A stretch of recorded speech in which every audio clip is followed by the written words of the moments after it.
stop sniffing. Eh? I said stop sniffing. You don't know you're doing it, do you? There's fellas on telly lately sniffing all the time. They don't know they're doing it neither. He's there again. The dark man bringing trouble. There last week, well, he didn't do out, though, did he? Ah, well, perhaps he was just thinking about it then. Door.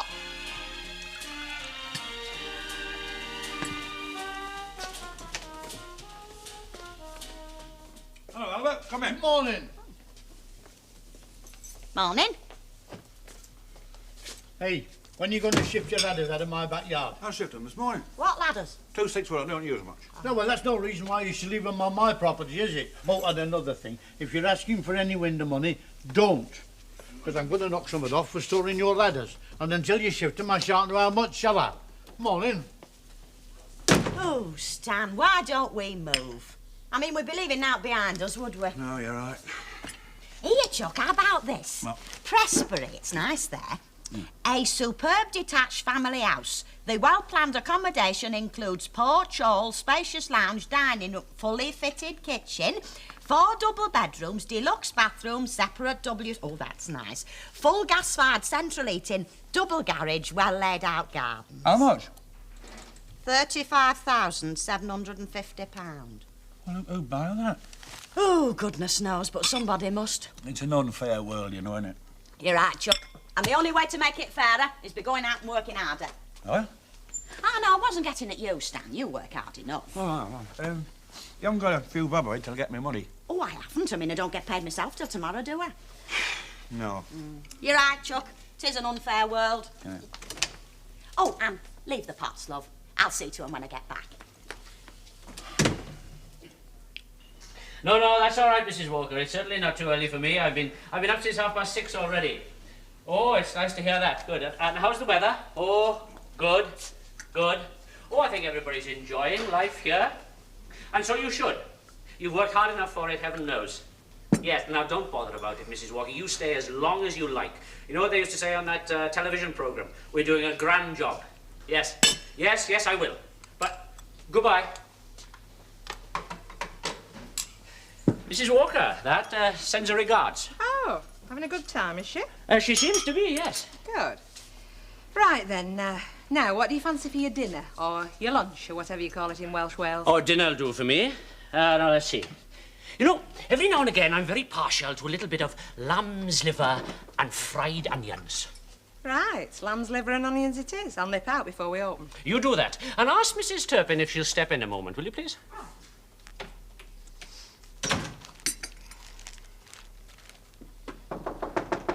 Come in.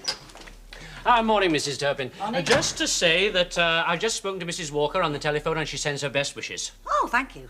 She seems to be enjoying herself there. Gets on well with her daughter, does she? Oh, well, from what I hear, yes. I mean, I don't know very well myself. Joan, that is. But she sounds to have more of a mother in her than Billy has. You don't think he'll be back too soon, then? No. I think we've seen the last of him for a bit. Sit down, Mrs. Turpin. Would you care for a cup of tea? No, thank you. Between me and you, I think that's why she's had to go off for a rest. She got to depend on him, you see. I mean, some mothers do on the sons. I mean, me and Bet were quite willing, you know, to do a little bit extra hard work to make up for him not being here, but no. She finds it very difficult running the place without him. Really? Now, that's very interesting. I wouldn't have thought that. No, well, you don't know the ins and outs of it, do you? No, that's true. You're a two-faced so-and-so. Me, I'm as open as a book. Yeah, one of them be our old Robins. Kidding on you love me for myself. All you're interested in the money I earn for you. Now then, you think. If I was only interested in money, I would have let that flat upstairs, not given it to you for nothing. For nothing? Oh, come on. You know perfectly well why you let me have that flat. You and your one-track mind. I thought I only wanted money, one thing or the other. Oh, you know what I mean. No, I don't. Life's too short to bother about what women mean. I just sit back and enjoy them. Hey, well, before you get too comfy, what about the newspapers? Are we going to deliver them or aren't we? Why not? I've been having a word with Ken Barlow, and he says he's picked out a couple of likely lads from school. Oh, he's not against it then. Most teachers are against it. No, only if it prevents them being exploited, you know. Oh. He says that anything can wake them up in the morning before they go into school can only be a good thing. Right, well, tell him to hurry up and send them round. The sooner we get started, the better. Oh, the things you hear in these shops. Good morning. Morning. Hey, listen, there was this advertisement on telly last night about a supplement advertising home decorating, wallpaper and that. Do you have it?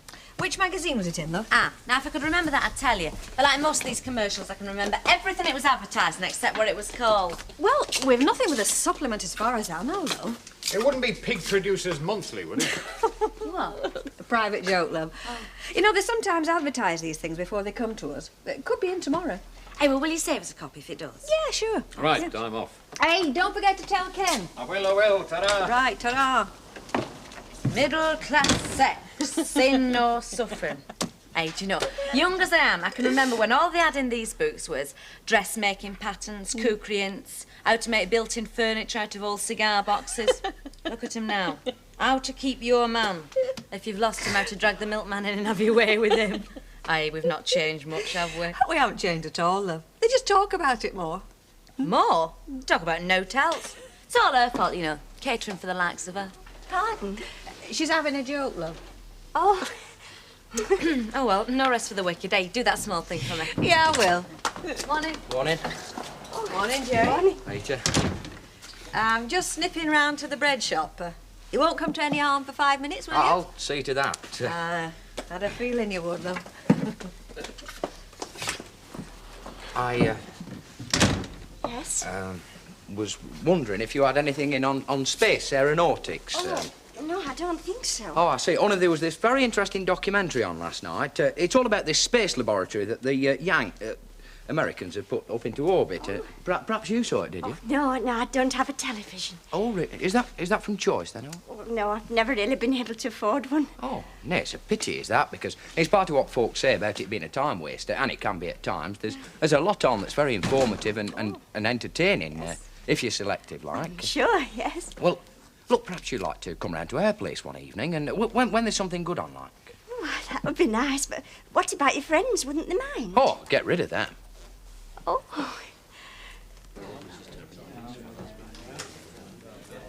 Thinking of going on a round-the-world cruise, are you? Oh, I don't think I'll bother this year. Not till they put the pensions up. No, well, they're not all they're cracked up to be, are they? I mean, you meet such common people. Oh, you do. Hey, Beth. Yes, love. What is it? I was just propounding a scheme to Mrs. Turpin here for increased productivity. I know what that means, don't you? Yes, more work for the same pay. No, don't pretend you're hard done to. Go on. Well, you may have noticed that when these fellas start playing games, they tend to forget about drinking. There isn't the same urgency about getting the next round in. So I thought we might jog their elbow a little. Now, what I'm suggesting is this. Next time you see one of them put an empty glass down, give him a couple of seconds, then ask him if he wants serving, pretending you thought you heard him. Huh? By heck, he's crafty, this one. Sense, though, isn't it? Hang on. Was it you shouting, Harry? Eh? Somebody wanted serving, Chuck. Were it you? Oh, no, love. Oh, no, but hang on a minute. Give us 4 pints, love. Right. Just one thing. Don't you ask me to try that on Albert Tatlock. If I reach for his glass, he'll have my hand off. Oh. Yes, I can see the danger in that particular area. The only way to deal with Mr. Tatlock is to ban dominoes. Yeah. Oh, now, there's a if thought. they were all like Mrs. Caldwell, we'd have that to worry about. I mean, she keeps herself to herself, and she drinks her way solidly through about, 2 quid's worth of milk stout every lunchtime. Oh, I wish I could. Oh, I don't really. I only come in for the company, you know. But, you know, I can tell. I always drink more when Ena's away. Oh, I shouldn't worry too much about it, love. You're a fair way up being an alcoholic. Oh, yes, I'm a long way off being one of them. Now, mind you, we have had 1 or 2 round here. Now, there were a family called Rigby. They lived at number 9. You know where then Fairclough lives now. It were a funny house in them days.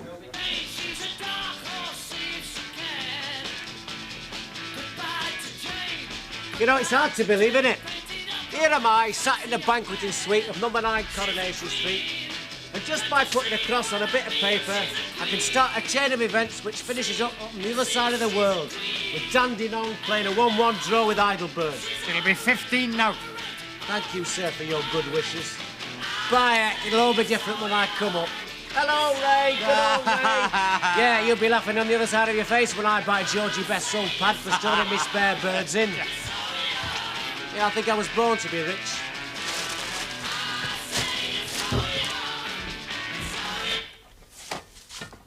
I don't suppose there's any danger of anybody siding that table. Not by your bed. Hey, can I throw my bucket? We've only got heavy water, mate. It wouldn't suit Help you. yourself, Stanley, if you can get anywhere near the sink for mucky pots. You're a better man than I am, Gunga Din. Eh? I say you're a better man than I am, Gunga Din. Gunga Din didn't clean windows. They don't have windows in town. He was a water carrier, wasn't he, a parney waller? You're not a parley waller, you're a window cleaner. Who says? He does, and they're Hilda. Not any of the customers, just him and Hilda. Well, I carry water, don't I? Oh, As a matter of fact, there are some tents with windows in. They are, you see? He could have been a window cleaner. What's up with him? When we going to come up on that thing? We'll come up when these lucky numbers get lucky. I doubt that, mate. My wedding anniversary's on that. You great nerd. I know you can get another coupon. Look at that. Yeah, so can I. Go on, get out. Thanks for the water, anyway. Just pick that up. Oh, don't you start. It's not like living with human beings in here. It's like living with pigs. Look at the state of this table. Look at that sink full of mucky pots. I wouldn't dream of bringing a slutty old tramp back here, let alone somebody decent. Oh, there used to be some terrible rows. Many a time him and his wife have been fighting in the street at 1 o'clock in the morning. Because I lived in Jubilee Terrace then, only Ina used to tell me about it. And drink. Jackie Rigby could drink more himself than this lot put together. So you can imagine what it was like when we had beer rationing. Oh, I remember that. It was 1948. When you're ready, Betty Love. Hang on a tick. They used to queue up outside for opening time half an hour before time. And Jack Walker would only let them have 3 pints each. Very strict he was. Betty! Look, Mrs. Caldwell, So, do you know what Jackie Rigby did? Well, he took his 2 nephews in, and they'd both signed the pledge at the Band of Hope. And he used to buy beer for the lot of them and drink it all himself. I have a feeling there's service required over there, Mrs. Turpin. Yes, Mr. Thomas. I was just telling her about some of the funny things that have happened in this pub. I thought you were, Mrs. Caldwell, and I'd rather you didn't. They have a job to do, you know, and it's not gossiping with the customers. So if you don't mind, eh?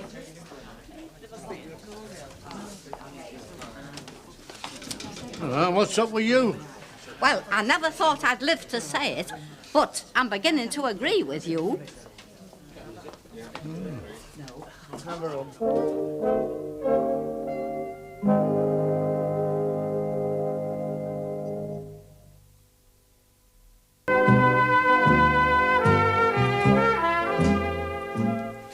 There isn't a woman's magazine called Her, is there? I don't think so, Chuck. There ain't one called It either, and I feel like one of them more often than not. Oh, I think you're very smart. Oh, well, thank you very much. It's nice to hear somebody say it. I don't bother enough about my appearance. I wish I did. No, you know, you could make more of yourself, if you don't mind me saying so. Oh, no, I don't. I really must make more effort. And if ever there was a time for effort... Have you got any more books? Yes, they're in the middle at the right-hand side, but we haven't got many. There's this one. All Quiet on the Western Front. That were a picture. Yes, but it started off as a book by Eric Maria Remarque. Maria?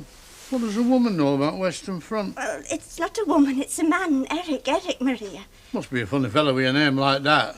He was German. I don't want it then, do I? Well, what about this one then? Albert R.N. Stands for Right Nuisance. Yeah, well, my name happens to be Albert and all, you know. Oh, Mr. Tatlock, I'm sorry. I never thought about that. Oh. Have you got out then? You know, I reckon you'd be better off in Rovers. Well, once a time I would, but I mean, not now. What are you going on about, that new fella? Aye. Go on with you, he's all right. Just trying too hard, that's all. Is he? Well, trying too hard or not, I can't abide him. And I'm not the only one either.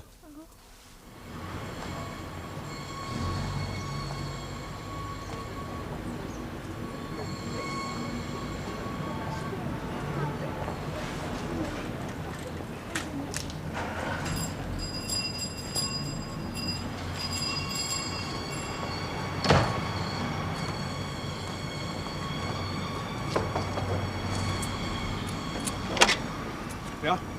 Money. 25p from Mr. Alan Howard for Mr. Raymond Langton. He says he'll be out tonight, so when Ray calls for your pool's money, will you give him his? Right. Egg and chips. How do you know? Well, I can smell chips and I can see the egg. Yeah, cheeky little monkey.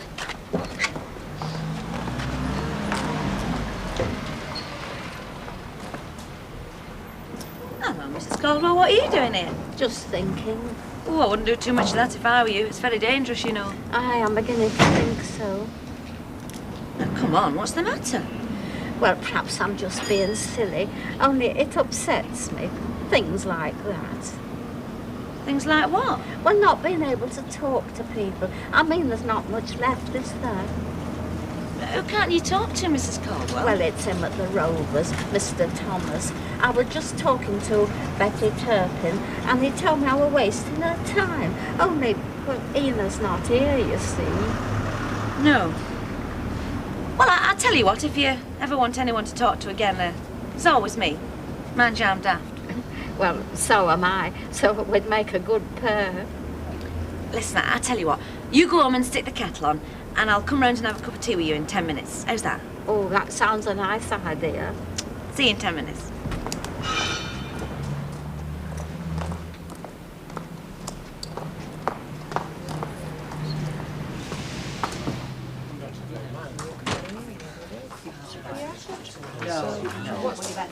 That was a lovely bit of liver. You're not only beautiful, but a good cook into the bargain. I'll bet you say that to all the girls. It doesn't. There's no use. You'll just have to learn to live with it. Miss Hewitt, not drinking? We can't have that, you know. No. I've heard there's only certain things you can do round here. Oh, yes? I've just been talking to Mrs. Caldwell. She was telling me you were ticking her off for talking to Betty Turpin. Oh, old people tend to exaggerate, you know, and in this case she's exaggerated the punishment. Oh, you punished her, did you? Well, we all have to be punished if we do something wrong. And in this case, Mrs. Caldwell didn't just talk to Mrs. Turpin, but kept her talking when she should have been serving. There's no criminal in that, you know. I know, but it places the staff in a very awkward position. Mrs. Turpin, come and sit down here, please. Oh, yes. Now, Mrs. Turpin, tell me, what would you do if somebody engaged you in conversation? You mean like Mrs. Caldwell? Well, I meant anybody, but yes, all right, we'll talk about Mrs. Caldwell. What did you do when she started to tell you all those interesting stories? Well, I listened. I mean, she's a nice little body, and I mean, her best friend is away. Why didn't you just walk away from her? Oh, I couldn't do that now, could I? I mean, she'd have been insulted. Precisely. Now, I haven't said this to Mrs. Turpin, so you can both listen. On occasions such as these, the barmaid is placed in what is known as an invidious position. That is, if she walks away from a talkative customer, she might insult her. If she doesn't, she keeps another customer waiting. So the poor barmaid can't win, can she? And that's why I prefer my customers to talk amongst themselves. All right, Mrs. Turpin? Thank you. Now, don't think I object to being criticised, Miss Hewitt. I don't. But let me put this to you. It's common knowledge, I understand, that you used to live here, but left because you didn't exactly see eye to eye with Mrs. Walker on all matters. And neither do I, when it comes to running a public house. But I can't pack my bags and leave. I have to stay and try to put things right. You know, I don't think we're opponents at all. I think we're on the same side.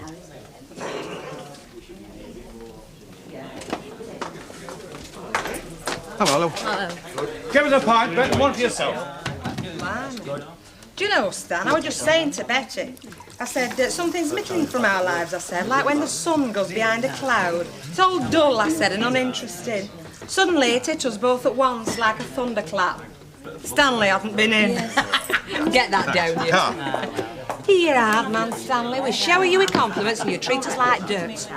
You getting the bottom of the barrel in that? If I'm chatting you up, I reckon I must be. Hey, before I forget, will you give that to Ray for me, Thursday, pal? It's my pool's money. Only, I'm having a night out tonight, and it's as good as I think it's going to be. I'll need my winnings to bail myself out. Right. Shall I keep them coming? You might as well. It's not too good, but they're better than out. Now, you know what they say, Stan? There's no bad beer. No, but some's worse than others. And is Archie Bankfield still live in our girls' street? Yeah, what do you want him for? Well, he's agent for these pools. Well, I'm after a spare coupon, seeing as how desperate Dan made a pig's ear in the first one. You're not going to Argyle Street dressed like that, are you? Come off it, mate. I've got something lined up, haven't I? About 5'2", a subtle blend of Bridget Bardot and Raquel Welch. This is your night in, isn't it? Playing Scrabble with the lovely Rita, or whatever you call That's right, so don't come barging in. Do you think I might be permitted to have a word, please? You what? It may have escaped your notice, but there are 3 of us living in this house. Oh, no, I've noticed that, Jerry. There's you and me and him. That's 3. Yeah, well, you wouldn't think so when it comes to things like rotas now, would you? Because when it comes to things like that, there's just you and him. Oh, you mean having this place to yourself for a night? Yes, that's exactly what I mean. Well, you haven't asked us, have you? Well, I thought you might have offered. Oh, come on, Jerry. You can't expect us to read your flipping mind. Any road, anything you want to do to a bird, you could do it in Albert Square. Mind you, so could I, but I'd get arrested. Yeah, well, see, that's just the daft sort of comment I would have expected from you. All right. You want to be dealt in, do you? What about tomorrow night? Well, I haven't got a definite date in mind as yet, but I shall be letting you know my preference over the next couple of days. Right. OK, mate. Do you want us to lay a bird on, or are you providing your own?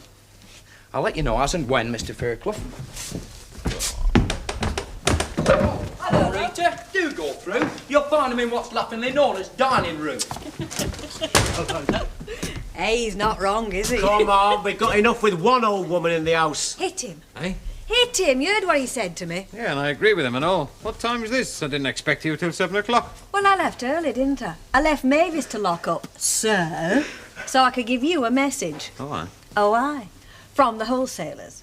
If we do start a paper round, they'll be only too delighted to deliver extra at 5:30 in the morning. So perhaps you better start going to bed early from now on. Get you sleeping, you know, so you can mark your papers up nice and quietly without wakening me. 5:30? 5:30. There's no such time as 5:30 in the morning. For you, anything's possible.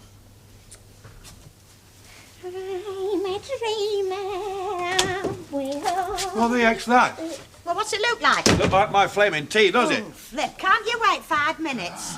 What's up, did you fall off your ladder or something? No, I didn't fall off my ladder. I got 8 tails in Sutherland Street and not a sausage out of any of them. Oh, that reminds me. What reminds you? Well, I'll get you for your tea, your favourite baked beans and sausage. I've called next door, they've got out. Oh, I'll go to Marston's then. Well, look out for my tea, will All you? right, clear the table while I'm out. Aye. Hello, Master, then. Yeah, go on in. You look good in that, Stan. What do you want? Money, don't I? It's Thursday, the day of reckoning. Only seen as you ruined the first coupon, I've got to fill another one in, haven't I? Can I use your parlour? Well, help yourself. Don't forget my copy. You get that, Stanley, when you pay up. When you pay up.